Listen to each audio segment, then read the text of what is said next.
Yan, good evening everyone. Ngayon is magluluto tayo ng tinulang manok. Ayun, let's go mga papart.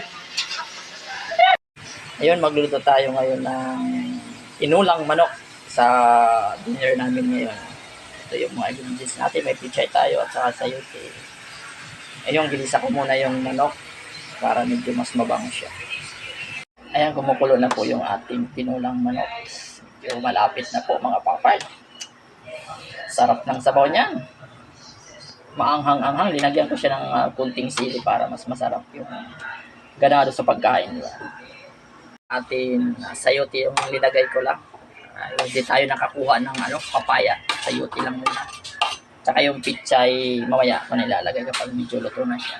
Ayun, thank you. Iko na po yung ating pichay. Almost luto na po siya. Yun, sarap niyan. Sarap ng sabaw. Let's go!